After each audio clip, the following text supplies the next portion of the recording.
એક પ્રશ્ન બીજો કરી કે મહારાજ આ શિવમાં જીવ ભળી જાય પછી શિવનું જ્ઞાન થયું છે એ માહિતી આપણને કઈ રીતે થાય કે ભાઈ આ રીતે ભજન કરવાથી શિવની માહિતી શિવનું જ્ઞાન થયું એ વિશે જરાક વાત કરો. ઘણા મહાપુરુષો કહે છે કે અમને જ્ઞાન થઈ ગયું છે, જ્ઞાન આવી રીતે કહેવાય, તો એની વિશે જરાક વાત કરો. એમાં જ્ઞાનની ભૂમિકા 7 છે. પહેલી ભૂમિ નામ શુભેચ્છા. જે વ્યક્તિ કેટલી અવસ્થાએ છે એને ઓળખવો હોય, જાણવો હોય તો એ પાત્ર પ્રમાણે થતું હોય છે અને પાત્ર પ્રમાણે એને આપણે એનો ઉપયોગ કરતા હોઈએ છીએ. માન લો કે મારે 5 લીટર પાણી જોતું છે તો હું 5 લીટરિયું લઈ જવાનું, 10 લીટર જોતું છે તો 10 લીટરનું કેન લઈ જવાનું. એવી રીતે પાત્ર પ્રમાણે વ્યક્તિની અંદર પણ એનાથી પાણી અલગ છે એવું ના કહી શકો તમે. 10 લીટરે પાણી છે અને 5 લીટરે પાણી તો પાણી જ છે, પણ ક્વોન્ટિટીમાં તમે કહો કે એટલે ભાઈ એ પાત્ર જે છે એ નાનું મોટું છે, પણ પાણી અંદર નાનું નહીં મોટું નહીં, એને તો પાણી પાણી જ કહેવામાં આવે છે. એવી રીતે જ્ઞાની વ્યક્તિને આપણે ભેદ ઊભો ના કરીએ તો વધારે સારું. જ્ઞાની વ્યક્તિનો ભેદ ઊભો કરવા જશું તો પાછું શું થાય કે આ જ્ઞાનની અવસ્થામાં એકબીજાનો અહમ ઘવાય. એટલે પછી કે બાપુએ જ્ઞાનમાં આમ કીધું તેમ કીધું, એટલે આપણે ભૂમિકા ઉપર વ્યા જઈએ. તો પહેલી ભૂમિ શુભેચ્છા. તમને સારું સારું કરવાનું મન થાય તો તમે બિલકુલ એ માર્ગ ઉપર છો જ્ઞાન. અને બીજી ભૂમિ જે છે એ તનું આપણે શું કહેવાય કે પહેલી ભૂમિ નામ શુભેચ્છા, બીજી ભૂમિ વિચારણા. તો વિચાર કરતો થાય માણસ કે ભાઈ સત્ય શું છે અને અસત્ય શું છે. તો સત્ય અસત્યનો વિચાર કર્યો. પહેલાં તમે શુભ લેવાની ભાવના રાખી, હવે શુભ કોને કહેવાય એ લેવાની ભાવના માટે વિચાર કર્યો. વિચાર કરતાં કરતાં તમારું મન થોડું સૂક્ષ્મ બન્યું, એને ઝીણું મન કહેવામાં આવે. એટલે તમે પછી શું થાય કે તમારી ચોઈસ ઓટોમેટિક, ખેડૂતનો દીકરો ખેતીમાં નજર કરે, હોનીનો દીકરો હોનામાં નજર કરે, એમ માલધારી માલમાં નજર કરે, એનું મન પછી છે ને એ લક્ષ ઉપર ગયું એટલે ઝીણું બન્યું. એટલે સારી વસ્તુ ઉપર ગયું એટલે એને સારી જ વસ્તુ લેવામાં રસ હોય. મારી હારે બેસવું, બીજા હારે બેસવું, તો એ 5 જણા વાતો કરતા હોય ને તો એને સારું લાગે બે ને ઊભો થઈને જતો રહે, કોઈ ક્યાં નહીં જતો રહે. તો એ ચોઈસ, એ ઝીણું મન થયું. તો મન તમારું વિચારણામાંથી ઝીણું થયું. હવે ઝીણા મન પછીથી ચોથી ભૂમિકા જે આવે છે એ સત્વાપત્તિ. તમારું અંતઃકરણ શુદ્ધ થાય. અહીં સુધી મોટા ભાગના જ્ઞાની લોકો હોય છે, તમે હું આપણે બધા. સત્વાપત્તિ ચોથી ભૂમિકા એટલે અંતઃકરણની અંદર કપટ ના રહેવું. તો નિષ્કપટ માણસો આપણને મળી શકે. આ નિષ્કપટ માણસોને આપણે છે ને એટલા બધા ઓલા હોઈએ છીએ કે એને આપણે ભગવાન પણ કહી દઈએ છીએ. કેમ કે એ પદ કેમ કે ભગવાનનું પદ પણ નિષ્કપટ છે, સત્વાપત્તિ. તો અંતઃકરણ શુદ્ધ. તો પ્રીતમદાસ એમ કહે છે અંતઃકરણ હોય ઉજળા, જડતી મીરટળી જાય, સરવે લાગે સુજવા, પદ રજ માય માય, સાંભળ શુદ્ધ ચિત્તે કરી. હવે સત્વાપત્તિ એટલે અંતઃકરણ શુદ્ધ થવું. કોઈ કપટ નહીં, છળ નહીં, દગો નહીં, મારું નહીં, તારું નહીં, એકદમ સત્વાપત્તિ એટલે સત્ય ઉપર માણસની નિષ્ઠા. એને તમે બ્રહ્મનિષ્ઠ પણ કહી શકો છો. શ્રોત્રિય કદાચ ના હોય કેમ કે શાસ્ત્રનું જ્ઞાન નથી. હવે શ્રોત્રિય નથી, શ્રોત્રિય એટલે શાસ્ત્રનું જ્ઞાન. હવે શાસ્ત્રનું જ્ઞાન નથી પણ બ્રહ્મનિષ્ઠ તો હોઈ શકે. એટલે તમે કે હું આપણે બધા બ્રહ્મનિષ્ઠાવાળા, સત્વાપત્તિ અંતઃકરણની ચોથી ભૂમિકાવાળાને તમે બ્રહ્મનિષ્ઠ કહેવું હોય તો કહી શકો છો. પણ શાસ્ત્રના જ્ઞાતા હોય તો શ્રોત્રિયમ બ્રહ્મનિષ્ઠમ, તો તમે એને શ્રોત્રિય અને બ્રહ્મનિષ્ઠ કહી શકો. બરાબર. હવે સત્વાપત્તિ પછીની જે ભૂમિકા છે એ લગભગ આ પૃથ્વી ઉપર આપણા બધાની વચ્ચે એવો વ્યક્તિ મળવો દુર્લભ છે. અહીં સુધીના તો હજી આપણા બધાની વચ્ચે એવો નિષ્કપટ ભોળો ભાળો સીધો સાદો માણસ આપણને મળશે અને એની સાથે વ્યવહાર કરવામાં આપણે પછી ભલે તમે મારામાં કપટ છે તો હું એમને છેતરું, તમે મને છેતરો, તો એ છેતરવાળો છેતરી જાય પણ એને મગજમાં હરખે નહીં અને શોખે નહીં. એ જ્ઞાની વ્યક્તિની ચોથી ભૂમિકા કહેવામાં આવી, અંતઃકરણની શુદ્ધિ. હવે પછીથી પાંચમી જે ભૂમિકા છે એ અસંશક્તિ, એમાં બિલકુલ પછી એને કોઈ પણ વસ્તુમાં આગ્રહ નહીં, હઠાગ્રહ નહીં, એ પાંચમી ભૂમિકા છે. સત્વપતિ વિરોધ નથી કરતો, પણ અંદર એનો આગ્રહ હોય છે, એની અંદર એને એના અસ્તિત્વની અંદર થોડી થોડી તો પેલી હોય, મારું તો કંઈક હોવું જોઈએ ને એમ. એ ચોથી ભૂમિકાવાળાની અંદર થોડું અસ્તિત્વ હોય છે, જેને આપણે અહમ કહી શકીએ. તો સત્વપતિ જે છે એ ચોથી ભૂમિકા, એમાંથી ઉપર ઉઠો એટલે પાંચમી ભૂમિકા અસંશક્તિ, આસક્તિ જ નહીં, કોઈ પણ પ્રકારની આસક્તિ નહીં, કોઈ પણ પ્રકારનો આગ્રહ નહીં, હઠાગ્રહ નહીં, દુરાગ્રહ નહીં. કોઈ પણ વસ્તુ આવે તોય ભલે, જાય તોય ભલે, એને ઉપરામતા કહેવામાં આવે. આ પાંચમી ભૂમિકા. હવે છઠ્ઠી ભૂમિકા જે છે એ પદાર્થ ભાવની. પદાર્થ ભાવની એટલે ઠોસ ભાવમાં એ જતો રહે છે. પછી એને ખાવાનું મળે ના મળે, ખાય પીવે નહીં, એને તમે ખાવા આપો તો મન થાય તો ખાય, મન થાય તો ના પણ ખાય. પછી તમને એ ધીરે ધીરે ધીરે અવળી કેસટ દેખાય, હાળો મૂરખ છે, હવે નાતોય નહીં, ધોતોય નહીં, હાળો ઘોરી વાઘરા જેવો પડ્યો છે, ગંદો છે.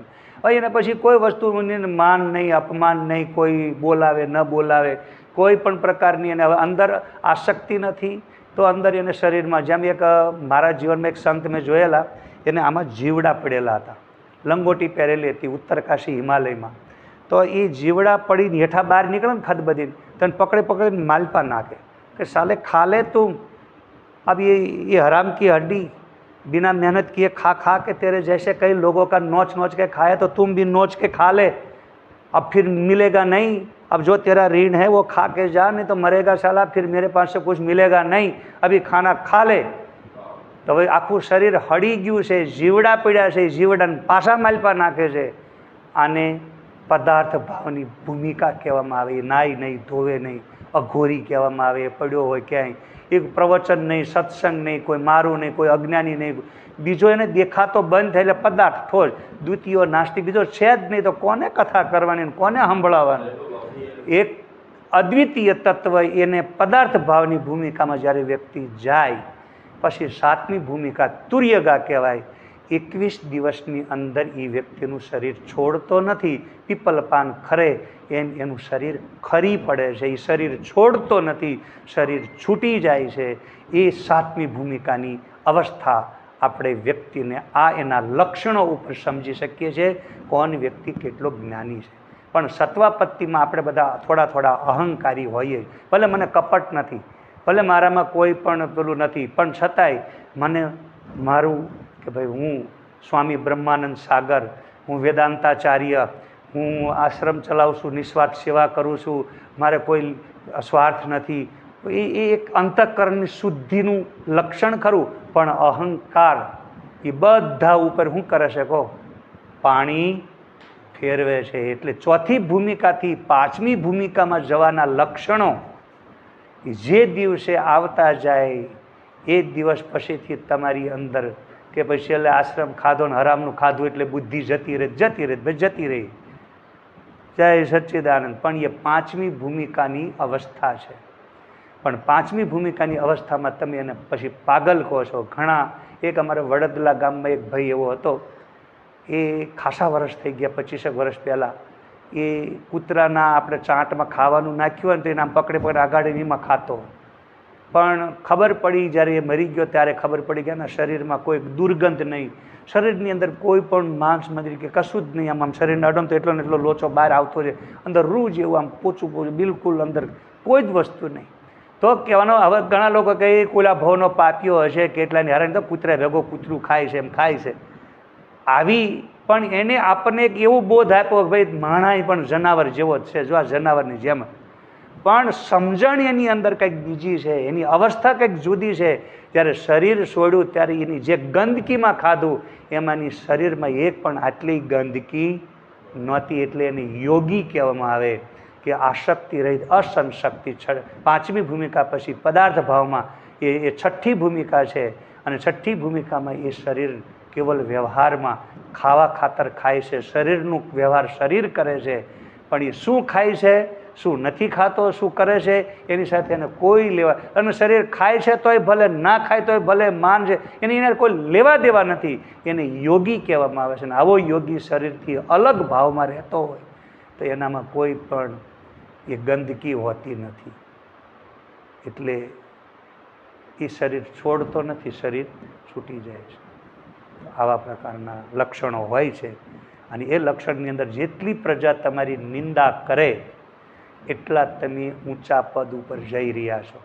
જ્યારે તમારી પાસે કાંઈ નહોતું, 2 રૂપિયા ત્યાં ગાડી લાવે એટલે નવાઈની ગાડી લાવો એટલે એનું મોઢું બગડવાનું શરૂ થાય. એમ તમે જેટલા જ્ઞાની અવસ્થામાં આગળ વધતા જાઓ, જેમ જેમ તમારી સ્થિતિ બદલાતી જાય એમ બહારનું વર્તણૂક સાથે લોકો તમને જેટલી નિંદા કરે એટલા જલ્દી તમે અહીંથી એ ચદરિયા ઝોંકી ત્યો ધર દીની, જે ચાદર જેવી હતી એવી પરમાત્માને સોંપી દીધી અને આપણે હળક દઈને જતું રહેવાનું થાય. અને ખોદણી કરીને તમારું મારું પાપ એ લોકો લઈ જાય. કારણ કે જ્ઞાની વ્યક્તિને પાપ ભોગવવા પડતા નથી, આ ખોદણી કરવાવાળા લઈ જાય. પછી તમારે શું આ રહીને કામ છે? એ વડે એ ભોગવશે. પછી લઈ જ જઈને લઈ જ જવું છે તમારું, ખોદણી કરીને ખોદીને ભલે લઈ જાય એ ભોગશે. કે ઘણા લોકો કે ભાઈ કર્મનો સિદ્ધાંત છે, કરેલા પાપ ભોગવવા જ પડે છે, પણ જ્ઞાનીને નહીં. જ્ઞાનાગ્નિ દગ્ધ કર્માણી ભસ્મસાત કુરુતે તથા, જ્ઞાનાગ્નિમાં એ બળીને ભસ્મ થઈ જાય છે. જ્ઞાનીને ભોગવવાના રહેતા નથી. જ્ઞાની ભોગવતો નથી. તો કોણ ભોગવે છે? તો કે એની ખોદણી કરે એ. એટલે જેની નિંદા કરે, ખોદણી કરે, આવીના ને તેવીના ને આવું ને તેવું, જે જ્ઞાની વ્યક્તિ આવું બોલવા માંડે ને સમજો કે હવે એની બુદ્ધિ ભ્રષ્ટ થઈ છે.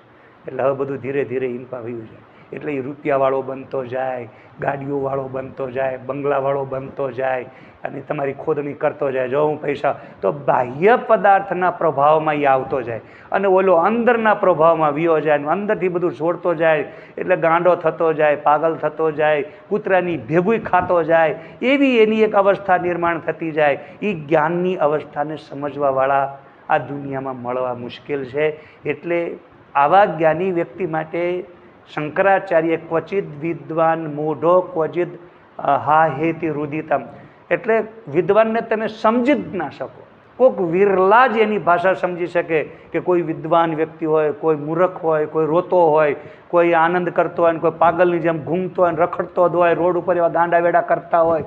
એ કેટલી ભૂમિકામાં, કઈ જગ્યાએ, કેવી અવસ્થામાં, કેટલી મસ્તીમાં ડૂબેલો છે એ તો હવે એ જે જાણતો હોય એને જ ખબર હોય. જે જીવન એવી એ અવસ્થાને માણતો હોય એને જ ખબર હોય. બાકી પાપ એનું તાણવાવાળા, ખોદણી કરવાવાળા લઈ જ જવાના કે હારો મૂર્ખ ગધેડો આમને તેમને. જે લોકો ખોદણી કરે એ બધું એનું શું લઈ જાય? પાપ લઈ જાય. એટલે જ્ઞાની વ્યક્તિને એના કર્મ ભોગવવા માટે બીજો અવતાર લેવો પડતો નથી. બોલ સચ્ચિદાનંદ ભગવાન. સરસ મહારાજે આપણને ચોથા પદની, પાંચમા પદની અને ઠેઠ ભૂમિકામાં ક્યાં કોણ કઈ જગ્યાએ ઉભું છે એ વિશેની વાત કરી. બોલો સદગુરુ મહારાજ.